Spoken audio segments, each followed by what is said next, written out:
moi kaikille pitkästä aikaa päättämättä tehdä tämmöstä hyllyvideota.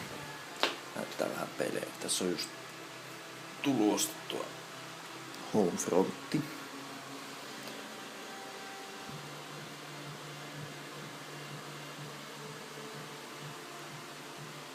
En oo paljon vielä ehtinyt pelailemaan.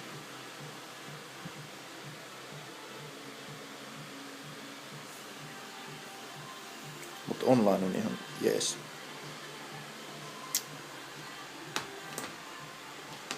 Sitten on tietysti tää MV3.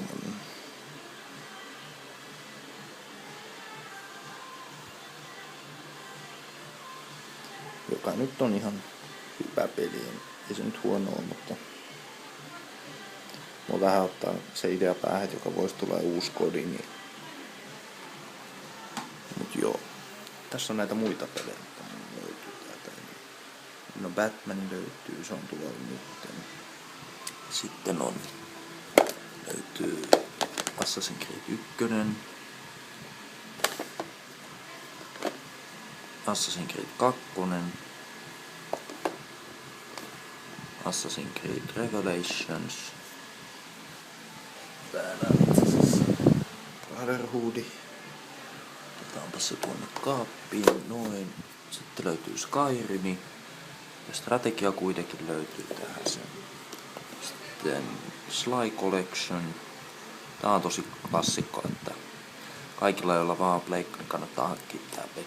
Kaikki 3 peliä siinä. Sitten löytyy Naruto. Ultimate Ninja on 2. Ihan hyvä tääkin. Tykkään kyllä tosta Generationista enemmän. Sitten löytyy tämmönen anime-leffa, The Skycrawler. Se ei kyllä ollut niin hyvä mun makuun, mutta musiikit oli ok. Sitten löytyy Duke Nukem Forever. Ja tää pelihän oli pitkään kehityksessä. Ja tää sisältää 3D-lasit, joilla ei mun mielestä kyllä tee yhtään mitään tässä. Ja tommosen hienon julisteen, mitä en oo muuten vielä pistänyt seinille. Sitten Dead Space 1, en oo paljon pelannut vähän sen. Dead Space 2.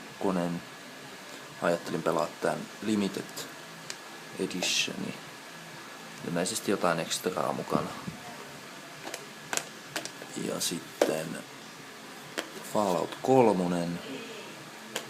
Pari tehtävää tässä jäljellä ja sitten se on loppu. Tai päästy läpi ja sitten on Fallout New Vegas, joka pitäisi aloittaa. Tähän mä oon nostanut 2 DLCtä. Se on 4 yhteensä jo. Sitten joo. No siinä oli kaikki mun pelit. Jos katsoo noin Tokarivin.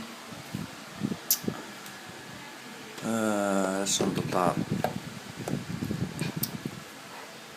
Tintti. Mikäs se on? Se on 3.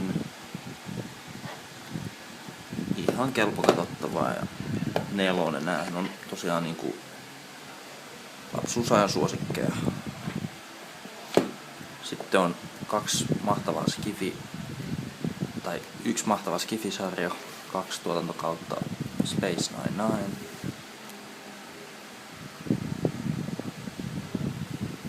Tai avaruusasema Alpha, millä se tunnetaan suomenkielisellä nimellä.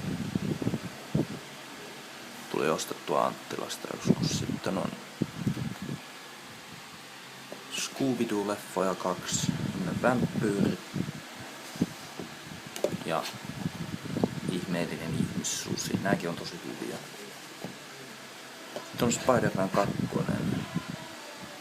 Tästä mä en kyllä pitänyt kauheasti. Ihan klassikko. Nikke Knappe. Ton saa nauraa ihan sairaasti ja hyvin vitsejä. Tässä on muuten salkkareiden se näyttelijä, Sepon näyttelijä ja Jarmo Koskiva, mikä sen nimi on. Ja sitten Transformers Blu-ray, ensimmäinen minkä ostin. Ja PlayStation Move Sport Champions. Sitten mennään näihin anime-puolelle, mitä mulla on tuli ostettua Death Note boksi, missä on kaikki 1-37 jaksoa. Ei oo tullut vielä katsottua, mutta mä oon jo yhden kerran nähnyt tätä sarjaa. Sitten tuli ostettua Dean Angel. Ei oo tullut katsottua sitäkään.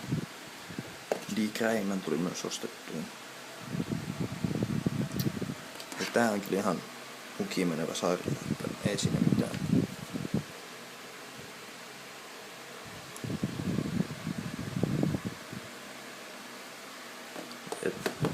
Tässä on vaan kyllä 51 jaksoa, eli ne ei julkaissut kaikkia, niitä en tiedä miksi. 2 ekaa kautta on se. Sitten Fullmetal Alchemist Collection,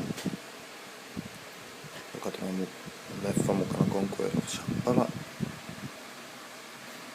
Ja tässä on tässä 1-24 jaksoa. Jep. Okei. Sitten Gungrave, josta mä katsoin yhden jakson ja mä lopetin, pitää katsoa jossain